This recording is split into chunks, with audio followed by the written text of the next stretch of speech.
Welcome to our program, Navigating Trust Taxation in California, a guide for practitioners.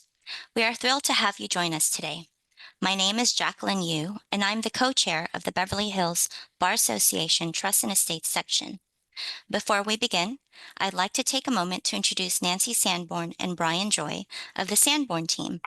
Nancy and Brian have been the official sponsor of this section since 2006. That's nearly 20 years. Nancy and Brian, please say hello. Thank you, Jacqueline. We just wanted to take a quick moment to recognize California Title, which is one of the sponsors of this section. When it comes to probate and court-related sales, having a great title company in your corner can make all the difference. Every time we get ready to list a property, we order a preliminary title report, and you cannot believe how messy some of these things might really be. Someone says if people have led their life messy, so is their title. And anyway, and our title officer that we work with takes the time to go through the title and list any red flags so that we're able to clear everything up in advance. Believe me, this saves everyone a mega, I can't tell you how much time it saves if you do it in advance. There's nothing worse than having a title problem if you get ready to close an escrow. So a big shout out to California Title and especially Bill Thomas, who always keeps us out of trouble and just makes the process smoother for everyone. So thank you, everyone. Enjoy the meeting. Thank you, Nancy and Brian. In addition to the Sanborn team, the Trust and Estates section is also sponsored by Bond Services of California, Liberty Mutual Surety, California Title Company, and Pickford Escrow Company. Now I'd like to turn things over to Rochelle Schultz to provide this month's legal updates. Hi, good afternoon. Today I will describe the case of Estate of Rowland versus Commissioner. In this tax court case, the executor of Faye Rowland's estate filed a late estate tax return to make a portability election, but the return estimated the value of the estate and did not provide any information as to the value of the particular assets. Faye's return reflected a dissui amount of more than $3.7 million. When Faye's husband, Billy, later died, the executor of Billy's estate timely filed an estate tax return for his estate, reporting Faye's dissui amount and an estate tax of about $4.5 million. After Billy's return was selected for audit, the IRS determined that Billy's estate was ineligible to claim Faye's dissui because Faye's return was not timely filed, and to be deemed timely, the return had to satisfy the requirements of Revenue Procedure 2017-34, which required a complete and properly prepared return made in accordance with Treasury Regulation Section 20-2010-2A7. But Faye's return was not a complete and properly prepared return because it failed to provide valuation information and was not eligible to estimate the value of the estate. The tax court wholly agreed with the IRS and held that as a matter of law, Faye's return failed to make a timely dissui election under the revenue procedure, and Billy's estate therefore cannot port the dissui amount to reduce its taxable estate. Although the revenue procedure in this case has been superseded, the current revenue procedure includes the same requirement. To make a valid portability election, the executor must do so on a complete and properly prepared estate tax return. This case is an instructive reminder of the importance of preparing an estate tax return in accordance with the applicable Treasury regulation. Thank you, and I hope you enjoy the rest of the webinar. Thank you, Rochelle. Now on to the program. Today's speaker is Sonia Woodruff. Sonia is an attorney with the California Franchise Tax Board, where she spent 15 years in the General Tax Law Division, focusing on all aspects of personal income tax law. As the legal department subject matter expert on the taxation of trusts and estates, she advised on complex issues, including fiduciary income tax, residency determinations, and multi-state trust considerations. Before entering public service, Sonia practiced privately in probate, estate planning, tax planning, and trust and estate litigation. Please welcome Sonia Woodruff. All right, well, thank you, Jennifer. If you all will just bear with me for a moment while I share my screen, get my PowerPoint up. Okay, I hope you can all see my screen here. Oops.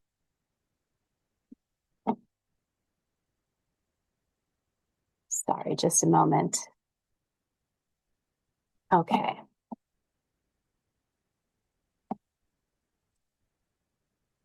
All right, well, good afternoon, everyone, and thank you so much for joining me today for this event about California income taxation of trusts. My name is Sonia Woodruff, and I am an attorney at the California Franchise Tax Board, as Jennifer mentioned.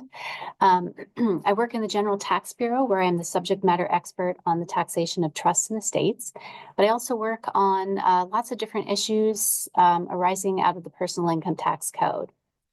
And I do believe I spoke to your bar association several years ago, but it has been quite a long time. And we have seen a few new issues cropping up in the world of trust taxation since that time. So I'm excited to be back to talk about my favorite topic in state income taxation, and that is the taxation of trusts. So one of the reasons that I so enjoy practicing in this area of the law is because trust taxation is really distinct from other areas of tax. The rules related to trusts have been around since the very inception of our personal income tax code, dating back to the 1930s. And that means that we're now in the position of applying nearly 100-year-old codes to modern day fact patterns. And that can present a number of challenges. So I hope today's presentation can give you a basic sense of how trust taxation works in this state. Today, I'm going to start with an overview of the basics of trust taxation in California, including a discussion of the state's jurisdiction to tax trusts. And we will also go over the basic mechanics and trust rules, as well as some of the most common questions that arise over and over in this area. And finally, we're going to touch on a new development, and that is Revenue and Taxation Code Section 17082.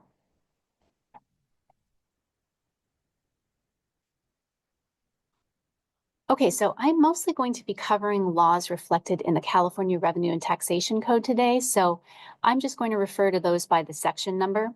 If I am referencing a different code, I will make sure to make a specific reference to that code section. But before I start jumping into the relevant code sections and start talking about the California laws, I want to make note of a couple of really basic premises about trust taxation. I'm sure most of you are aware of these concepts, but it never hurts to start at the very beginning. So first, the rules I reference today apply to complex trusts rather than simple trusts. And a simple trust, of course, is one that distributes all of its current income, while a complex trust may hold and accumulate some of that income. Just like federal law, there is no second level of tax imposed on a trust in California. Income is either taxed at the trust level if it is accumulated, or it is distributed to the beneficiary, who will then report the income on their own personal return and pay the tax. So there are a couple of exceptions here, but California follows federal law on this matter. And the next point is that California conforms to the federal grantor trust rules. And those rules explain and define when a trust will be disregarded for income tax purposes. Those rules can be found in Internal Revenue Code Section 671 through 679. And just very briefly, those rules provide that when the grantors of a trust retain sufficient control over or interest in a trust, generally all of the trust's income, deductions, and credits will flow directly to the grantor's personal income tax return. So the rules we are covering today generally apply to the accumulated income of non-grantor trusts. Okay, so trusts are taxed under Part 10 of the Revenue and Taxation Code, and that's the Personal Income Tax Code. It may not seem particularly remarkable that trusts are included in Part 10 of the Rev and Tax Code, but this fact really reflects kind of a foundational concept, and that is that trusts are not actually taxable entities, but they are relationships between multiple parties. So trusts are taxed in the same manner as individuals to the extent possible. Now, of course, because trusts have multiple parties involved, they do require specific rules to clarify how and when they're taxable by California. So on this slide, you will see the main sections of the Revenue and Taxation Code containing these specific rules. Our tax imposition statutes are found in section 17041E and I. That's down at the bottom of the slide there. And 17041E and subdivision I impose tax upon non-resident taxpayers, which include trusts. Chapter 9 of Part 10, and that begins with section 17731, contains our general conformity with federal trust statutes, as well as what I like to think of as our residency rules for trusts. So trusts, like individuals, are taxed on two main jurisdictional grounds, and those are residence and source of the income. So this concept dates back to the seminal U.S. Supreme Court decision in Schaefer v. Carter from 1920, providing that states may tax residents within its borders and also non-residents receiving income earned within its borders. So Chapter 10 applies both of these jurisdictional grounds to trust. And how does that work? Well, the basic idea is that trusts treated as residents are taxed on all of their net income. Trusts treated as non-residents are taxed only on sourced income. And trusts that are a combination of resident and non-resident factors are taxed on all of their California sourced income, plus a portion of any remaining income. Now, I want to caution you that really nowhere in the code, other than in the other state tax credit provisions, will you find a definition for the terms resident trust or non-resident trust. But I think it's probably the clearest way to think about some of these concepts. And by the way, the definition of resident trust for purposes of the OSTC is only valid for that provision. So for practical purposes, this means that income sourced to California under our ordinary sourcing rules, beginning with section 17951, will always be taxable when earned by a trust. The rules related to sourcing income to California are honestly quite complex and would require a separate hour-long presentation. So today I'm going to focus mostly on the rules related to when and how a trust will be taxed based on residency. If you would like more information on how to source income in California, I recommend starting with section 17951 and the many very dense regulations under that section. But the general idea is that income that derives from within the state's borders will be considered to be sourced to California. Okay, so how do you determine which trusts are treated as residents and which trusts are going to be taxed like non-residents? Well, under section 17742, the entire taxable income of a trust is taxable in California if the fiduciary or non-contingent beneficiary resides in California. So California does not look to the residence of the settlor. And this is very different from many other states. And in fact, California at one time did consider the residence of the settlor in determining nexus to tax trusts. But that was changed way back in, I believe, 1937, and we really have not looked back since then.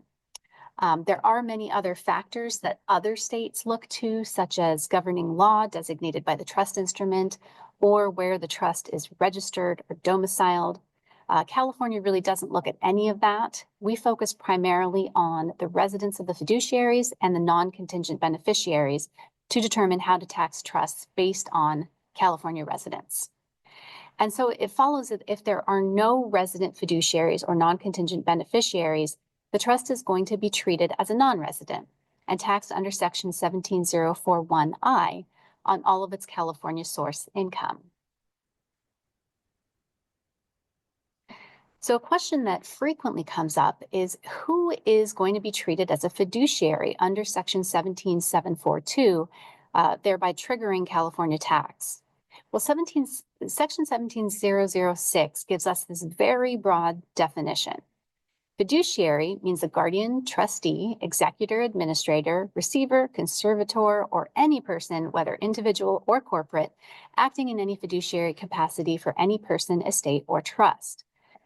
So as you can see from this definition, the drafters of this statute intended to reach every possible fiduciary-like person or entity that could be out there acting on behalf of a trust. And unfortunately, there is not a lot of authority out there to set any kind of parameters or definitions on who will be treated as a fiduciary under this statute.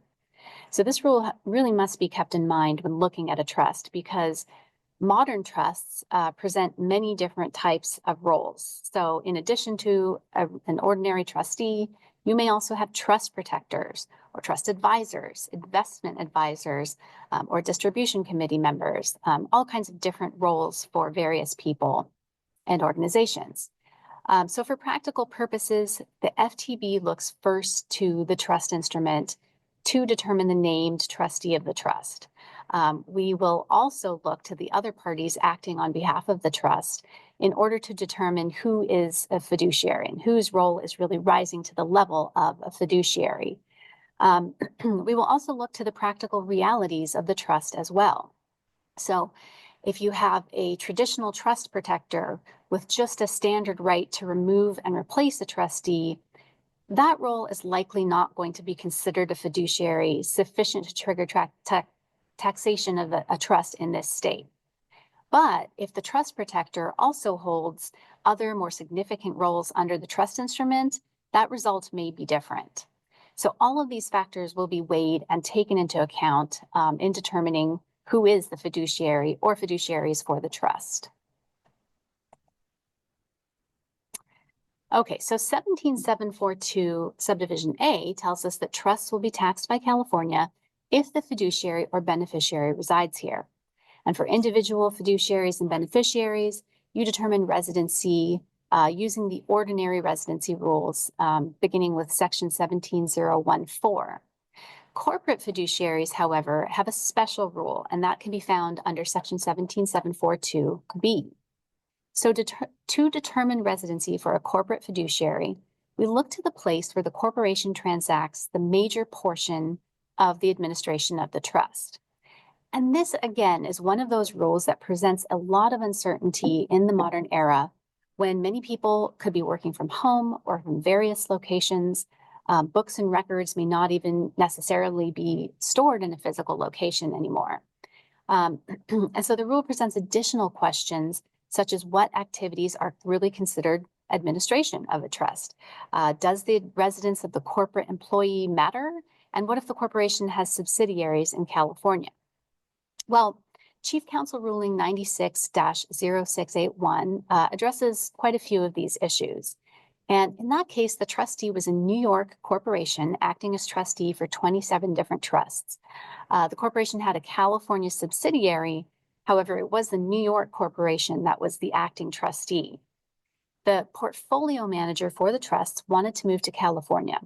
And the question was, under 17006 and 17742B, would his ongoing investment management on behalf of the trusts from California be enough to cause the trust to be taxed in this state?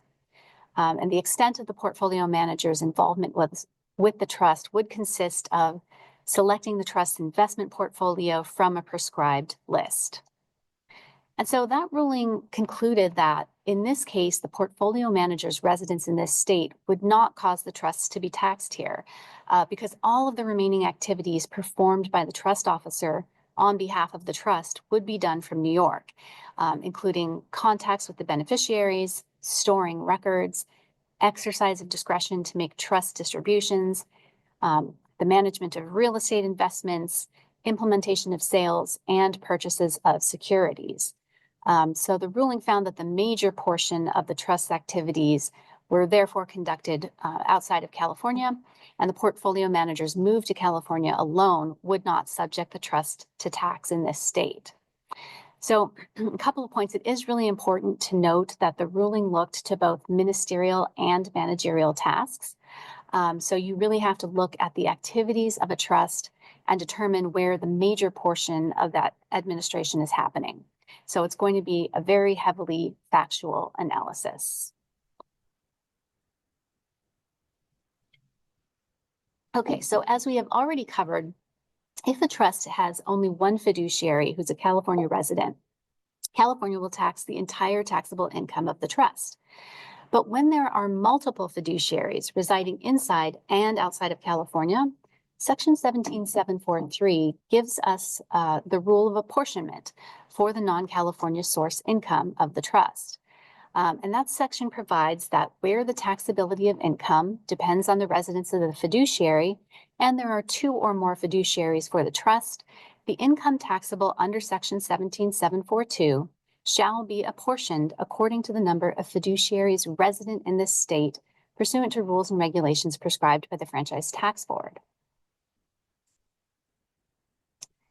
The regulation under Section 17743 then clarifies that when there are multiple fiduciaries residing inside and outside of California, the trust is taxable on all net income from business carried on within this state, from real or tangible personal property located in this state, and from intangible personal property having a business or taxable situs in this state. And then B, a proportion of the net income from all other sources. So this is that combination resident, non-resident rule that I referenced earlier. And it was this rule set forth in Section 17743 and the regulation that was the subject of the challenge in Stoyer v. Franchise Tax Board, which was originally the appeal of Paula Trust before the Board of Equalization. So I'm going to be addressing that case a little bit later on in the presentation, but the opinion essentially affirmed California's application of Section 17743. Okay, so in addition to Section 17743, there's a similar rule, a companion rule for taxing trusts based on the residence of the beneficiaries. Section 17744 provides a similar rule for trusts with multiple beneficiaries when they're residing in and out of California.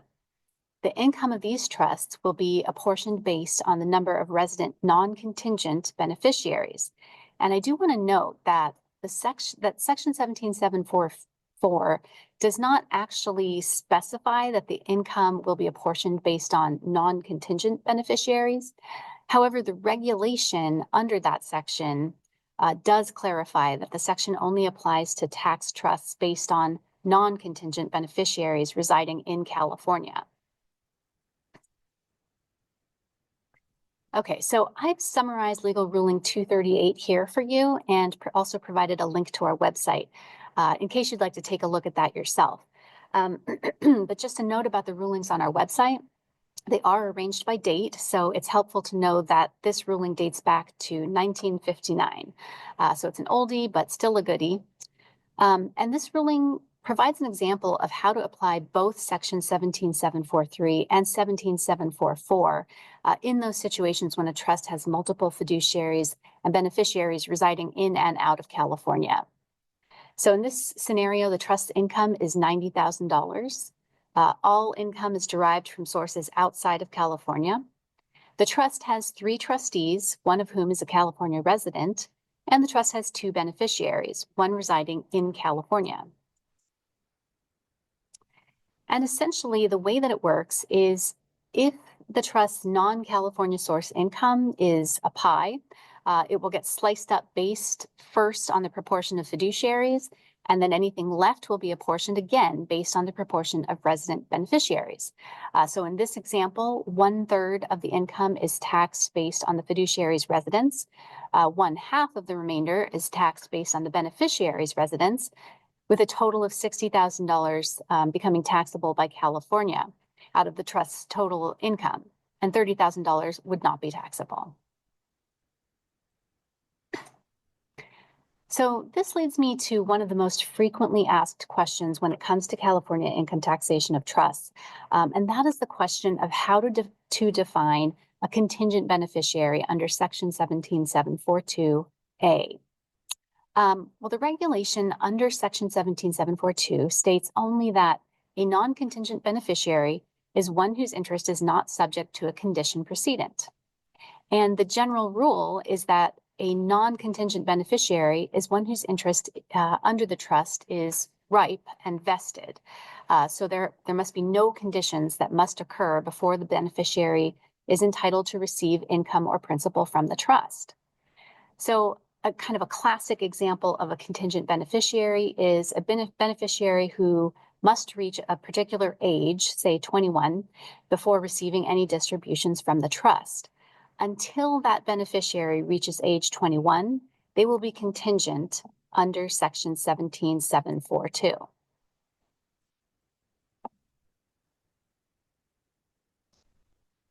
Now, I just want to note we will likely have a legal ruling coming out on this issue in the near future, but it seems pretty clear under the existing law at this point that trusts that rely on pure trustee discretion to make distributions will be deemed to have contingent beneficiaries. But there may still be questions when there's any language in the trust that limits or directs the trustee's discretion in making decisions about distributions. So, for example, a trust may provide for discretionary distributions, but then in a later provision create a general power of appointment in the beneficiary. And of course, a general power of appointment is one that grants the beneficiary the power to appoint the assets of the trust in favor of anyone, including himself or herself, his estate, creditors, or the creditors of the estate. So in that scenario, I think we would have to question whether the trustee discretion is really a condition precedent. Another similar example of a trust provision that I have seen is one in which the beneficiary has only discretionary distributions, but has the right to remove and replace the trustee at any point in time. So can the beneficiary's interest in the trust truly be considered contingent when the contingency at issue is within his own power to overcome? Or what about where the trust provides for discretionary distributions, but then provides the trustee with an ascertainable standard, such as health, education, maintenance, and support? Can this beneficiary be considered contingent when they have a right to receive income for HEMS? So these are all compelling questions to which, unfortunately, we do not have definitive answers, but it is FTB's position to scrutinize both the language of the trust instrument and the facts on the ground to determine whether a beneficiary's interest is truly contingent. And in the hypotheticals I've listed here today, those are all situations in which the FTB has taken the position that they create non-contingent interests. So finally, a question that often arises is whether a beneficiary is contingent or non-contingent when they have a right to receive the income, but not the principal of a trust. And the answer to that is the beneficiary will be non-contingent as to the income and non-contingent as to the principal when it is distributed. Okay, so that brings us to a very popular subject, and that is what is known as the California throwback tax. And that's named, of course, for the federal rules imposing taxes on U.S. beneficiaries receiving distributions from certain foreign trusts. So it's important to note that California generally does not conform to the federal throwback provisions, as we don't conform to most of the federal rules for taxing foreign trusts. However, we do have our own rule, and that's contained in Section 17745, and that taxes trust distributions to California residents if the income was not already subjected to tax in this state. So 17745A essentially provides the general rule that if the trust should have paid tax due to residency but did not, then the income will be taxable when distributed to the beneficiary. But if the beneficiary is a non-resident, then only to the extent the income is sourced to California. Now, 17745B is the section that trips up many taxpayers and representatives. And that section provides that if the trust has not paid California tax on accumulated income because the resident beneficiary's interest was contingent, then the income becomes taxable to the beneficiary when distributed or distributable. And it's easy to be tripped up here because the way that trust taxation works on the federal level is that accumulated income is typically taxed at the trust level. And when it is ultimately distributed to the beneficiary in a later year, it's not taxable because it is a distribution of previously taxed principal. However, under Section 17745B, California treats these accumulation distributions as subject to California tax. Subdivision C provides that the tax on the income under subdivision A or B is a tax on the receipt of income, and that accumulated income continues to be income even though the trust may allocate the income to corpus. So for example, if a trust with a non-resident trustee accumulates income for a California resident beneficiary, when the income is ultimately distributed, it will become taxable to the beneficiary, even though it may be recorded for trust accounting purposes as a tax-free distribution of principal at the federal level. So trustees will need to be aware of this rule and keep a record of distributions to California resident beneficiaries that may have been previously untaxed by the state. Subdivision D provides that the income will not be treated as received all in the year of the distribution. Instead, the beneficiary will have to calculate the taxes that would have been due if they had received that distribution ratably over a 6-year period, including the year of distribution, or the period of accumulation, whichever period is shorter. And these amounts can be calculated and reported on Schedules J and Form 5870A. Now, Section 17745E is also important to note because this gives us the general rule that if a resident beneficiary leaves the state and receives a distribution within 12 months and then returns to the state within 12 months after the distribution, they will be presumed to have been a resident during that entire time. So in other words, you cannot become a non-resident for just 1 or 2 years to receive a large accumulation distribution and then move back to California without that distribution becoming taxable by this state. Okay, so everything that we have just covered constitutes kind of the quick and dirty mechanics of trust taxation rules in California. So I'd like to move on to a few of the most important cases in the area that give us a little more perspective on the rules. And the first case I'd like to touch on is hardly new, but it is a seminal one on the issue of California taxation of trusts. And that's the California Supreme Court decision in McCulloch v. Franchise Tax Board.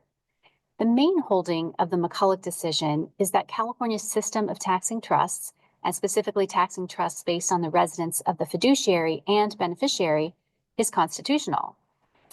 In that case, the taxpayer was both the beneficiary and co-trustee of a trust that had accumulated income for 5 years, during which time the beneficiary had resided in California. The trust made a distribution to the beneficiary, and the FTB sought to tax those distributions under Section 17745. The taxpayer objected, contending that the accumulated trust income of prior years could not properly be subjected to California income tax in the year plaintiff received it. And the court rejected that argument, finding that the beneficiary's residence in California alone would be sufficient to subject the trust to liability for state income taxes on its undistributed income.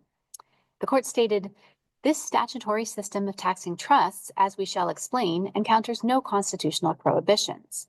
The constitutional validity of a tax by the state of residence of the trustee on accumulated net income appears to have acceptance by the United States Supreme Court.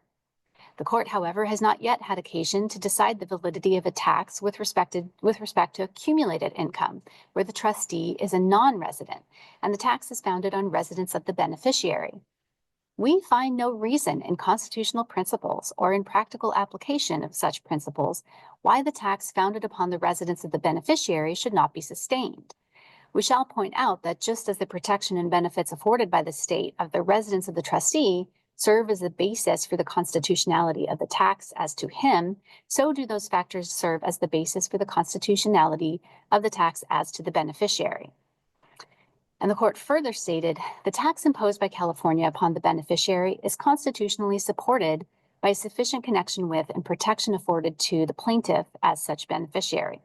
Plaintiff in the instant case has, in his role as beneficiary during the years of his residence in the state, enjoyed the protection accorded by California for his eventual receipt of these assets. California grants the beneficiary the interim protection of its laws so that he may ultimately obtain the benefit of the accumulated income." So that's a pretty full-throated affirmation of beneficiary residence-based taxation. So one little oddity about the McCulloch case that I want to note is that the taxpayer in this case was a beneficiary, but he was also one of the 3 co-trustees of the trust. So really, the trust should have been paying tax on 1/3 of the accumulated income during that period of accumulation based on his residence in California. But the trust did not pay taxes during those years. And the court in McCulloch did not really address that. It states up front instead that it is opining only on the income that was being distributed to the taxpayer and taxed under the throwback provision. And so that may have been just a procedural issue. It seems that the FTB assessed only the beneficiary once he received the distribution. And because the trust was not a party to the litigation, the court did not address its liability under the law. But in any case, McCulloch stands for the basic notion that California may tax accumulated earnings of resident beneficiaries once they are distributed. And it essentially affirms the constitutionality of Section 17745. Just to give you some historical context on this decision, the opinion was issued in 1964, just 1 year after the California legislature had amended Section 17742 and added Section 17745. So previously, Section 17742 contained no language about beneficiary contingency. So in other words, the state taxed trusts based on the residence of any beneficiaries, including contingent ones. Now, many parties raised concerns about this language, and the legislature amended the statute so that the tax only applied to tax trusts with resident non-contingent beneficiaries. And that turned out to be some excellent foresight, as we will see in this next case. Okay, so jumping forward quite a number of years here to 2019, North Carolina v. Kimberly Rice Kestner Trust versus the North Carolina Department of Revenue v. Kimberly Rice Kestner Family Trust was a 2019 U.S. Supreme Court decision. And the facts of this case included a family trust created by a New York resident grantor who appointed a fellow New York resident to serve as trustee. The trust agreement granted the trustee absolute discretion to distribute the trust assets to the beneficiaries. And in 1997, one of the beneficiaries, Kimberly Rice Kestner, moved to North Carolina with her family, and the family trust was later divided into subtrusts. North Carolina sought to tax the Kimberly Rice Kestner Trust under the state law that taxed any trust income held for the benefit of a state resident. The state assessed a tax of more than $1.3 million for tax years 2005 through 2008. And during that period, Kestner had received no distributions. The trust had made no physical presence in the state, had made no investments there, and also did not have any income that was sourced from North Carolina. The trustee paid the tax under protest and then sued the state, arguing that the tax violated the 14th Amendment's due process clause, and the North Carolina Supreme Court agreed with the taxpayer.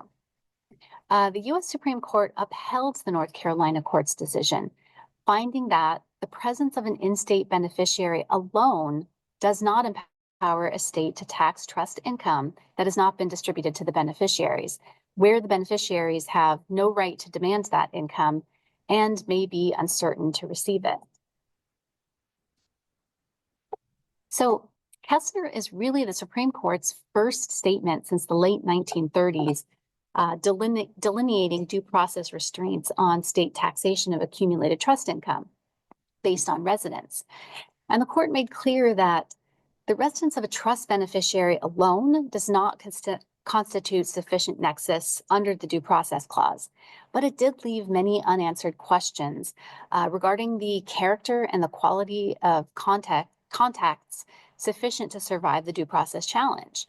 The court reiterated the two-step due process clause analysis articulated in Quill Corp v. North Dakota, requiring 1, some definite link, some minimum connection between a state and the person, property, or transaction it seeks to tax. And 2, income attributed to the state for tax purposes must be rationally related to values connected with the taxing state. So the court's due process analysis focused on the extent of the in-state beneficiary's right to control, possess, enjoy, or actually receive trust assets. And in this case, because the beneficiaries did not receive any income during the relevant years and had no right to demand, control, possess, or enjoy the trust assets, the state's right to tax the trust could not extend to the accumulated income of the trust. So how did this opinion affect California taxation? Oops. Well, first, I think it is extremely interesting to compare the court's view of beneficiary-based taxation with the language of the California Supreme Court in McCulloch back in 1964. The McCulloch court really saw no constitutional violation with a state taxing its resident beneficiaries on income accumulated for their benefit. The key difference, of course, is that the income in the McCulloch case was actually distributed to the beneficiary. And it's also important to note that the limited application of Kessner, the opinion limits itself to the narrow set of facts at hand. The court stated that it does not imply approval or disapproval of trust taxes that are premised on beneficiaries whose relationship to the trust assets differs from the Kessner Trust beneficiaries. Several states, including California, filed amicus briefs in support of the North Carolina Department of Revenue. And the court acknowledged those amicus positions in reiterating that the decision was limited to these facts alone. The court expressly declined to pass judgment on statutes such as California's Revenue and Taxation Code Section 17742 that limits taxation to trusts with resident non-contingent beneficiaries. So to take a step back, I think it's really important to note that under California law for the tax years at issue, the Kessner Trust would not have been taxable in California if the beneficiary had resided in this state during those years and on the facts included in the opinion. And that's because of Section 17742 and the requirement about non-contingency.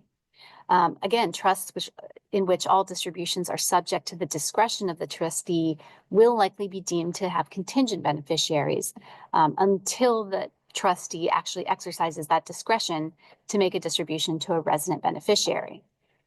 So what practitioners can take away from the Kessner decision as it relates to California is that for now, it does not change California taxation, but it can inform the analysis we do as we consider a trust's residency connections to this state. Okay, and now we're going to touch on the Paula Trust decision, which was one of my favorite cases to talk about for a long time, and not just because we worked on it for 6 years or because the FTB won on the major issue. The case was really quite challenging because it tested one of the foundational pillars that forms California trust taxation. And just a quick note on the case name, the case started out as a consolidated appeal at the Board of Equalization, and it was known as the Appeal of the Paula Trust. Later, when the trustee filed its complaint in Superior Court, it was named correctly after the plaintiff trustee for the trust. So I often still refer to the case as the Paula Trust because of the origins, but the actual case name and citation is listed in the PowerPoint here for you if you would like to look that up. This case began with appeals on deemed denied claims for a refund. The Board of Equalization heard the matter twice. The second time was on a petition for rehearing and decided in FTB's favor both times. The trust then filed an action in San Francisco Superior Court and prevailed against the FTB on a motion for summary judgment. The Court of Appeal heard the matter in June 2020 and issued its decision in FTB's favor shortly after that. So one of the reasons this case presented such an interesting issue is that most of the challenges to the trust rules over the years have pertained to the residency rules. The idea of trusts being taxable on all income sourced to California, regardless of residence, has never really been controversial before this and was never actually challenged before the appeal of Paula Trust. So in 2007, the Paula Trust was one of many family trusts to receive distributive share income from California-based pass-through entities. The income attributable to the trust's partnership interest in Sayufi Limited Partnership was gained from the sale of stock in Century Theaters, Inc. And Century Theaters Incorporated was a family-owned and operated theater chain founded in Vallejo, California. The trustees originally reported all of the income on their 2007 income tax return as California source income, and then paid tax on all of the income. They later filed an amended California return, claiming that actually only 1/2 of the income should have been taxed by California. And the trust argued and took the position that for trust taxation purposes, the source of the income is irrelevant. They argued that the only statutes that tax trusts in California are those found in sections 17742 through 17744.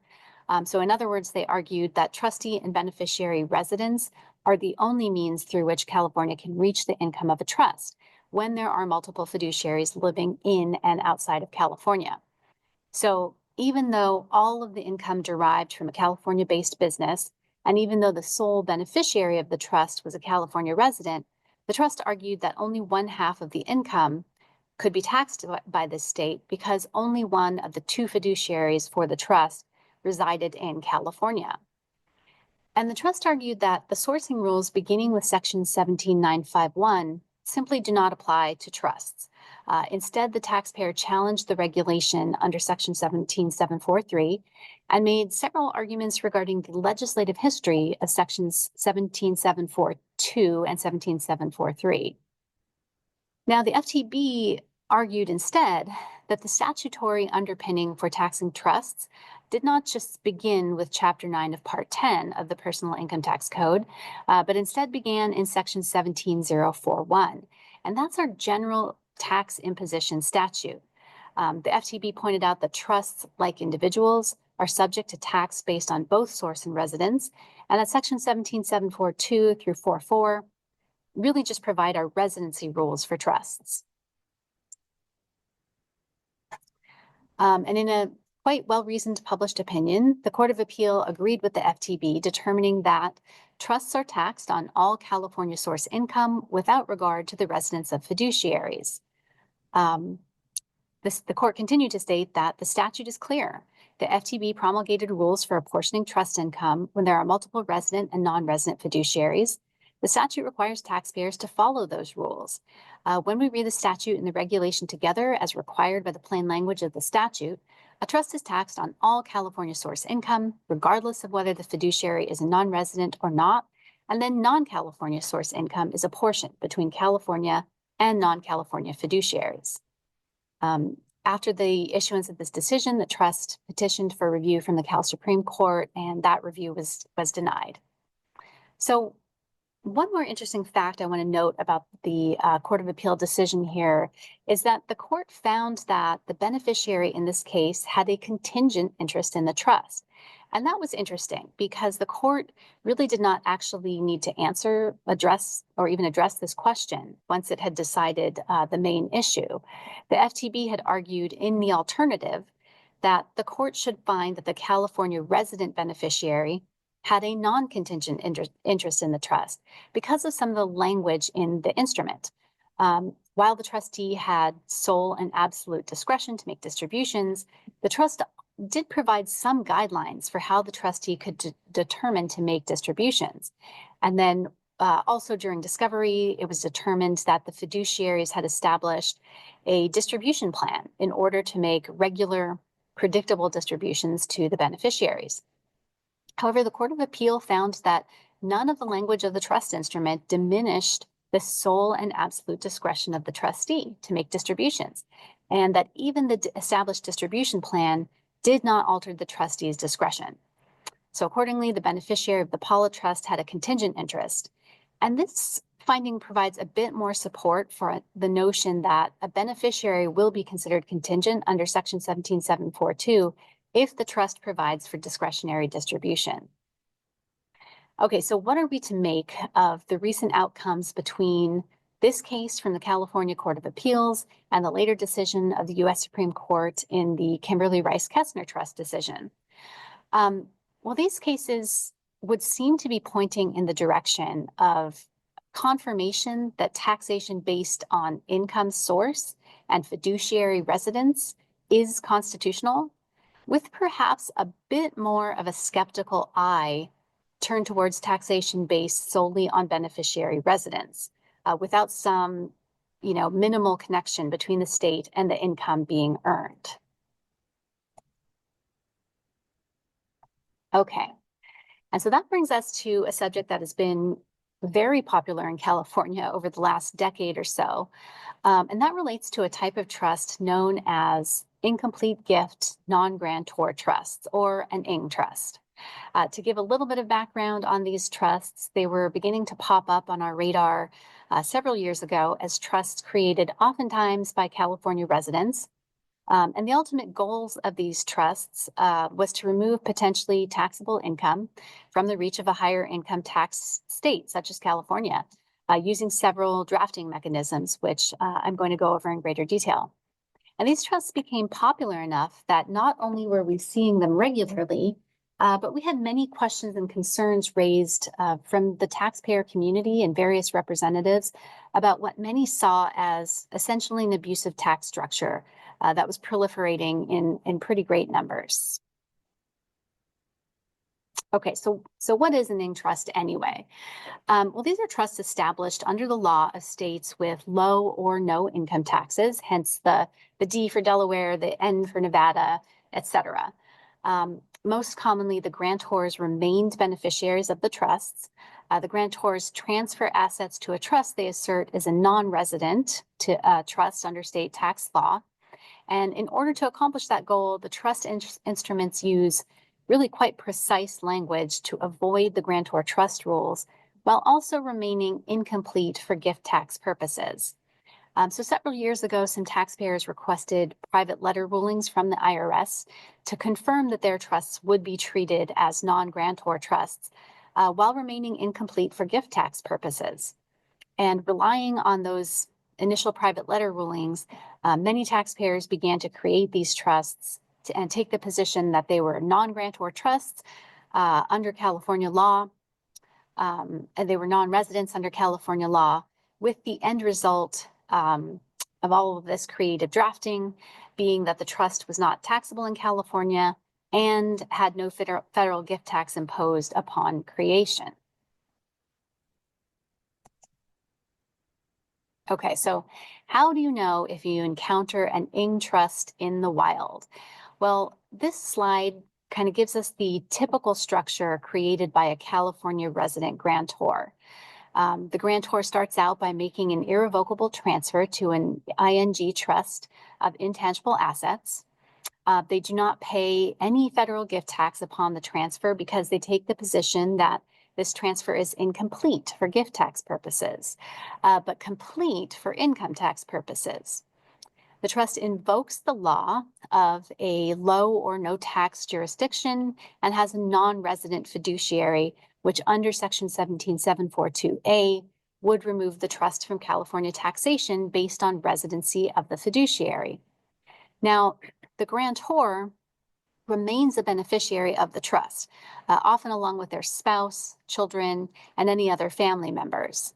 The grantor happens to choose, but the trust permits only discretionary distributions to these beneficiaries, stating that distributions are solely left up to the discretion of the trustee. And of course, as we've been discussing today, under Section 17742, the trust will not be taxable in California based on the residence of contingent beneficiaries, even if they are California residents. So that leads us to this fourth prong here, but there is a problem with this arrangement, and that is that it now seems to violate the grantor trust rules contained in Internal Revenue Code Section 671 through 679. So as I mentioned at the very start of this presentation, those rules explain and define when a trust will be disregarded for income tax purposes. And the basic idea is that if a grantor retains certain powers over or interest in a trust, they will continue to be treated as the owner of the assets of the trust. And all of the trust's income, deductions, and credits flow directly to the grantor's personal tax return. But under Internal Revenue Code Section 677, a grantor will be treated as the owner of a trust in which they retain an interest in the income as long as the enjoyment of that income does not require the approval or consent of any adverse party.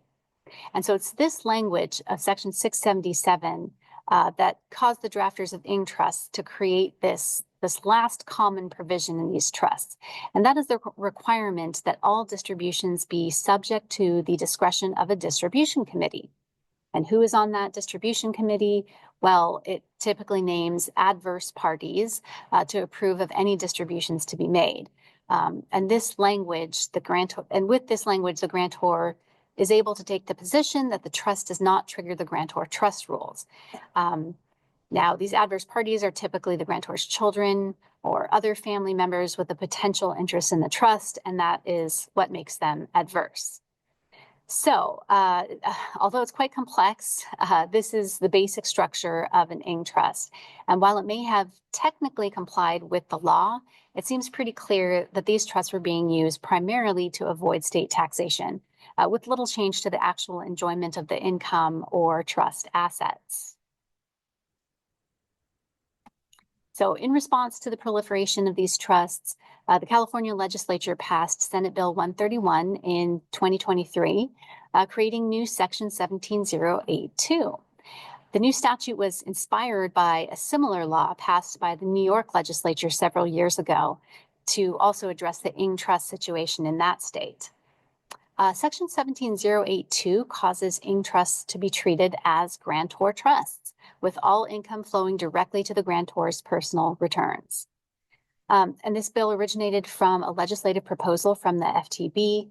However, there were quite a few modifications in the statute that did not appear in the original format proposed by the FTB. Okay, so how does 17082 work? Well, the section treats Ing trusts like grantor trusts, including the income of a trust in the grantor's income. Under Section 17082, an Ing trust is one that meets two conditions. First, it's a non-grantor trust under Subchapter J of the Internal Revenue Code. And second, the transfer of assets to the trust is an incomplete gift under IRC Section 2511. During the legislative process, kind of an interesting carve-out was made in the bill, and that was to create a carve-out for grantor trusts that meet two conditions for the tax year. The trusts must, one, elect to be taxed like resident grantor trusts, and two, distribute at least 90% of its distributable net income to a charitable organization under IRC Section 501(c)(3).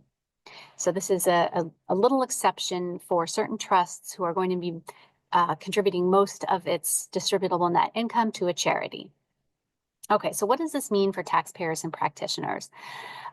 Ing trusts are now going to be considered taxable to the grantors.